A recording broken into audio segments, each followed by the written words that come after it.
we worked on the Cerner project together. And you would hear some Pauline say, I wonder what happens if I hit this button. Click here. And then you hear someone say, no, Pauline, don't hit enter now. Please don't click on that right now. And the next thing you'd hear was, oopsie. But you know, I think working on the Cerner project was the one thing that taught those of us who were there to deal with stress. And then Roche came later. That's what developed my tolerance for stress. And what helped us on the Cerner project was Pauline. Well, as you all know, Pauline. Always sunny personality, positive attitude. You know, no matter what was happening, you just get down to it and get busy and take care of business. Yeah. That was Pauline. Yeah. It always has been, eh? She was our inspiration on there. Because, you know, when we were on the Cerner project, we'd quite often hear, well, this works in Kansas.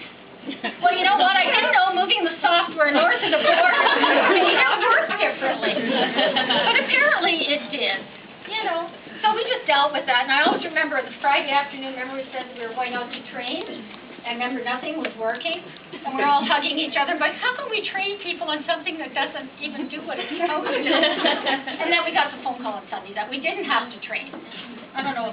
And then, you know, Pauline went on. She became the trainer extraordinaire because when it went to other sites outside of LHC, Pauline was the one that went to train those people. IS man. When I went to St. Joe's as a senior, through Pauline, I knew, well, you know, we had a lot of things at St. Joe's that were old. Not people. We had a lot of aging instruments that didn't have service contracts, is what I meant to say. And through Pauline, I knew that Norma started up a business that they would repair equipment. So I asked the powers that be if I could have Norman to do my service repair on the instrument. And I was told I could have whoever I wanted, and I wanted Norman. So I got Norman GSIS. And that was a long, and I think Bill and them are still coming around. But you know, it wasn't only that Norm got our aging equipment up and running, is every service call was a chat.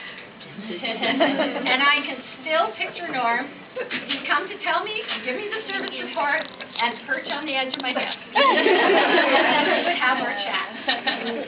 You know? So those are the kind of things that you will always remember, and I can still picture that to this day.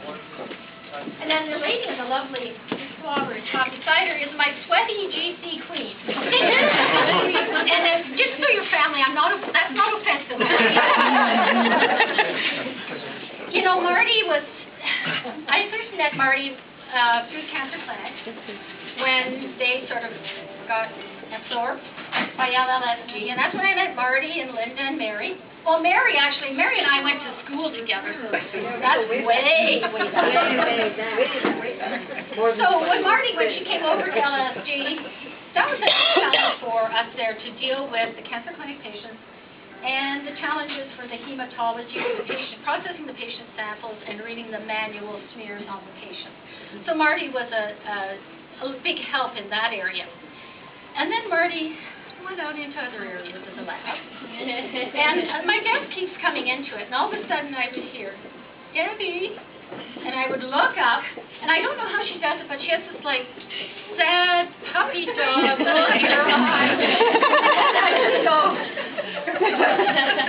I don't want to have to tell you this, Debbie, but I would look up and I'd say, okay, Marty, what bench are you on today? And this is like the Marty aura. There's some instruments Marty was fantastic with, like with sweat chloride. The Norma will remember sweat chloride. It's more of a manual method, and Marty's pipetting skills were excellent. When I was having a problem, I'd say, Marty, can you do a precision check for me? And she would. And she always was bang on, so I could go away and go, that instrument's fine. On the gas chromatograph, where we analyze samples for people who ingest things that they really shouldn't drink. And if I was having trouble figuring out if it was an instrument or our controls, once again, Marty's pipetting skills came in. So the sweaty comes from sweat chloride, and the GC Queen comes from processing levels. But other instruments in the lab, and Marty,